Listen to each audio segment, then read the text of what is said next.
Bapak, Ibu, dan saudara-saudari yang dikasihi dan mengasihi Tuhan, salam cinta kasih. Hari ini Selasa 20 April 2021 merupakan hari biasa pekan ketiga Paskah. Bacaan Injil hari ini diambil dari Injil Yohanes bab 6 ayat 30 sampai 35. Marilah kita mempersiapkan hati kita untuk mendengarkan sabda Tuhan. Tuhan sertamu dan sertamu juga. Inilah Injil Yesus Kristus menurut Santo Yohanes. Dimuliakanlah Tuhan. Di rumah ibadah di Kapernaum, orang banyak berkata kepada Yesus, "Tanda apakah yang engkau perbuat, supaya kami dapat melihatnya dan percaya kepadamu? Pekerjaan apakah yang engkau lakukan? Nenek moyang kami telah makan mana di padang gurun, seperti ada tertulis, mereka diberinya makan roti dari surga." Maka kata Yesus kepada mereka, "Aku berkata kepadamu, sesungguhnya bukan Musa yang memberi kamu roti dari surga, melainkan Bapa-Kulah yang memberi kamu roti yang benar dari surga. Karena roti yang dari Allah ialah roti yang turun dari surga dan yang memberi hidup kepada dunia." Maka kata mereka kepadanya, "Tuhan, berikanlah kami roti itu senantiasa." Kata Yesus kepada mereka, "Akulah roti hidup. Barang siapa datang kepadaku, ia tidak akan lapar lagi. Dan barang siapa percaya kepadaku, ia tidak akan haus lagi." Demikianlah Injil Tuhan, terpujilah Kristus. Bapak, Ibu, dan saudara-saudari yang dikasihi dan mengasihi Tuhan, bacaan Injil hari ini mengajak kita untuk bersyukur atas tanda yang dianugerahkan Yesus kepada kita sehingga kita percaya kepadanya. Dalam bacaan Injil hari ini diceritakan bahwa di suatu rumah ibadat di Kapernaum, orang-orang banyak meminta kepada Yesus suatu tanda agar mereka percaya kepadanya.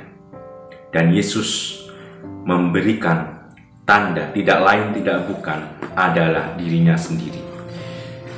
Ia menyampaikan kepada orang-orang banyak itu bahwa ia adalah roti hidup.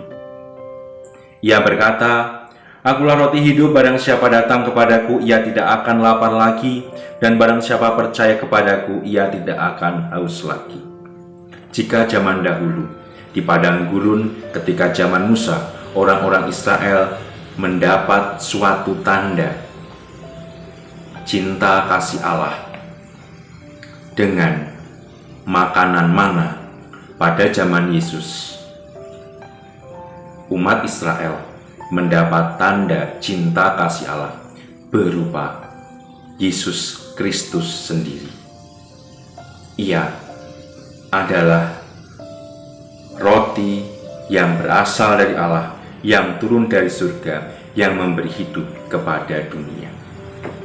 Berkat hidup, karya, sengsara, wafat, dan kebangkitannya, Yesus, Sang roti hidup, memberi kehidupan kepada orang yang percaya kepadanya dan semua orang. Bapak, Ibu, dan saudara-saudari, kita patut bersyukur sebagai orang Katolik. Kita disadarkan bahwa Yesus adalah roti hidup kita yang membawa kita kepada keselamatan, kepada kehidupan kekal, kepada kebahagiaan kekal, kepada sukacita yang dalam dan besar. Yesus mengajak kita untuk terus bersyukur atas dirinya yang selalu hadir di tengah-tengah kita, menyertai kita, dan bersatu dengan kita. Secara khusus kita sebagai orang Katolik bersyukur atas Ekaristi, atas tubuh dan darahnya yang selalu kita santap, yang memberikan kepada kita kehidupan. Ekaristi, roti, dan anggur Itu adalah tanda nyata cinta kasih Allah kepada kita, orang yang percaya kepada Yesus. Maka marilah kita terus-menerus bersyukur dan terus-menerus rajin dan tekun merayakan Ekaristi, karena dengan merayakan Ekaristi kita sungguh selalu erat, menyatu, dekat, dan memiliki relasi yang mendalam dengan Yesus Sang Roti Hidup. Sehingga segersang apapun kehidupan kita, sesulit apapun kehidupan padang gurun kita, kita tetap akan mendapatkan kekuatan, tenaga dari Yesus Kristus sendiri. Rahmat Tuhan membantu kita untuk itu. Amin.